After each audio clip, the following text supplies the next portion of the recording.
Hello and welcome to Palace Intrigue. I am your host, Mark Francis. Taylor Swift is said to be drawing up one of the most star-studded guest lists imaginable for her upcoming wedding to NFL star Travis Kelce, and it may even include British royalty.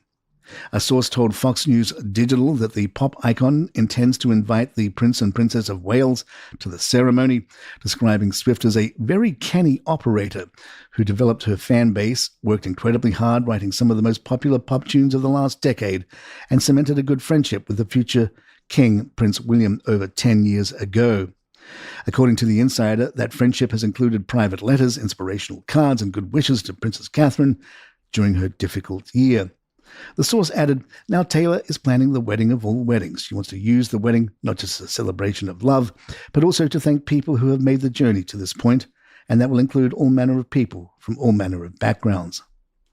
Neither Swift's representatives nor Buckingham Palace have commented on the reported royal wedding invitation, but as podcasters, we highly encourage the invitation.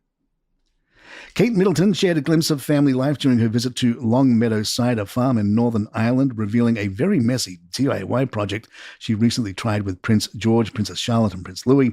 We tried this at home with a hand press, she said. It was quite good fun with the children. It was very messy. William and Kate also joined staff in baking the farm's potato apple bread, where William's less-than-perfect dough drew laughter. If you look at it this way, it looks like a circle, he joked. During her visit to RAF Coningsby last week, it was Kate's choice of earrings that quietly stole the spotlight. The princess wore sapphire and diamond drop earrings gifted to her by Prince William, a touching nod to Princess Diana, who once owned an almost identical pair. Diana was often photographed wearing the original sapphire cabochon and diamond cluster earrings, styling them as both double drops and studs over the years. The late princess wore them during several high-profile royal tours, including her 1986 visit to Japan and 1995 trip to New York, where she paired them with her famous sapphire choker. For Kate, the heirloom-inspired jewels carried emotional weight as well as elegance, a subtle reminder of the continuity between two Princesses of Wales, past and present. This was, of course, perceived as wonderful, whereas had Meghan done this, it would have been tasteless and tone-deaf. Then again, when Meghan channels Diana, she does it taking selfies in the back of a car in Paris. Reports suggest the Duke and Duchess of Sussex are navigating a difficult chapter in their marriage, with insiders describing a relationship that has grown increasingly distant in recent years. According to Radar Online, which trends to be more gossipy than other sources, some close to the couple claim Meghan and Harry have shared little intimacy since the birth of their second child, Princess Lilibet, in 2021. They live more like colleagues or co-parents than a couple, one source said, adding that they barely touch. He's still very much in love with her, the insider explained, but the bedroom door's been closed for a long time. An eyewitness account has painted a somber picture of Harry and Meghan's recent public appearance in New York, with observers noting an apparent tension between the couple. Speaking to the Daily Mail, one attendee described the Duke of Sussex as looking sad, anxious, and tired. The eyewitness said, "You got the impression his life had taken a wrong turn. Harry just looked sad, anxious, and tired. He obviously hates speaking in front of a crowd." Another onlooker said, "It felt so bleak. No crowds to greet him, and it was very businesslike between the two of them. It was so interesting to see them in person." While the mood at the venue was described as restrained, Meghan later posted a more upbeat reflection on social media. Sharing a video montage on Instagram, she set Dinah Washington's classic "If I Were a Belle" to footage from her trip, including clips of clouds from the plane, New York-themed cookies shaped like taxis and emojis, and a behind-the-scenes look at her wardrobe and makeup table. "Until the next time, NYC, thanks for the memories. You really know how to charm a gal," the Duchess captioned the post. More Palace in just a moment. Princess Beatrice and Princess Eugenie may be seen as down-to-earth modern royals, but insiders claim these sisters still carry the same sense of entitlement as their parents, Prince Andrew and Sarah Ferguson. According to a source quoted by the Daily Mail, the York princesses were never going to be working royals but have benefited from their family connection. They have matured into intelligent, polite women, but they grew up in a rarefied world in which there was always someone to do everything for you. The source pointed to the sisters' upbringing, describing it as one that fostered privilege from a young age, saying, Beatrice and Eugenie grew up believing they deserved the gilded life of a princess without the burden of royal duties. That was illustrated when Beatrice had her BMW stolen in 2009 after leaving it unlocked with the keys in the ignition. She was used to her protection officer handling such things. A children's charity long associated with Meghan Markle is under scrutiny after allegations of racism, sexism, and homophobia were lodged against its UK arm.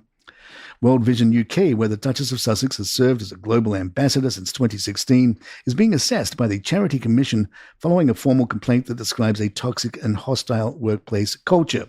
According to Third Sector, which specializes in the charity sector and says it interviewed 11 current and former employees, staff alleged that complaints of discriminatory behavior were ignored, silenced, or inadequately handled by senior leadership. The report claims that some black employees were mistaken for one another by HR, while others said colleagues mocked their accents or deliberately mispronounced their names.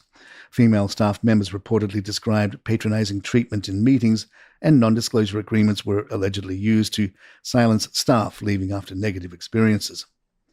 World Vision UK has strongly denied the accusations, calling them false and saying they come from a small number of employees who have left the organisation. Meghan became a global ambassador for World Vision in 2016, travelling to Rwanda to promote access to clean water and education.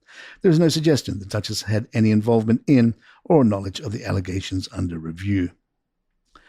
A remarkable piece of royal history is about to go under the hammer, a surviving slice of Queen Elizabeth and Prince Philip's 1947 wedding cake. Hanson's auctioneers had announced the sale of what remains of the towering 9-foot, 500-pound confection that was served at Buckingham Palace following the then Princess Elizabeth's marriage to Lieutenant Philip Mountbatten on November 20th, 1947. The cake, made from 80 oranges, 660 eggs, and more than 3 gallons of navy rum, became known as the 10,000-mile wedding cake because slices were sent across the Commonwealth to countries and charities. The fruit itself was donated by the Australian Girl Guides, and one portion, preserved with rum and brandy, was even sent back to Australia as a gesture of gratitude. A press release issued at the time noted that each piece of sugarwork was made separately and then fitted into its place on the cake, adding that the conventional Lucky Charms are hidden in the bottom tier. Those charms traditionally included a silver coin, thimble, bell, button, boot, and horseshoe. This particular slice was presented to Cyril Dickman, a trusted royal steward who worked closely with the late Queen and later with Princess Diana. The box, still intact, is marked, presented to Mr. C. Dickman by Princess Elizabeth, November 20th, 1947. Although the cake has long since crumbled to crumbs, collectors are expected to pay handsomely for such a rare memento. A similar piece sold for £3,000 in July this year. More than 2,000 slices of the cake were originally distributed to guests, foreign dignitaries, and members of the royal household. It's not the only keepsake from the royal wedding to make headlines. Last year, a Norman Hartnell ivory bridesmaid gown worn by Lady Elizabeth Lambert, one of the Queen's 9 bridesmaids, fetched £37,000 at auction. In 2021, the couple's official bound gift ledger recording presents ranging from the Nizam of Hyderabad's tiara to 500 tins of pineapple from Queensland, sold for £11,000. And there you have it. If you'd like to email us, our address is thepalaceintrigue@gmail.com. Please follow us on Spotify, Apple. Check us out on Facebook, Instagram. Just search for Palace Intrigue on Facebook groups. And don't forget that this month is October and Halloween, and we have 2 great channels for you to check out. Halloween Pop-Up is a mix of all the shows that Calaroga Shark Media makes. There's murder stories, ghost stories, music, trivia, all sorts of fun things there. Just search Halloween Pop-Up, and we have Ghost Scary Stories. Search for Ghost Scary Stories, and that's a new episode every day, as well as hundreds in the library from past years. Enough to keep your ghoulish fun going. I'm Mark Francis. My thanks to John McDermott. This is Palace Intrigue, and good times.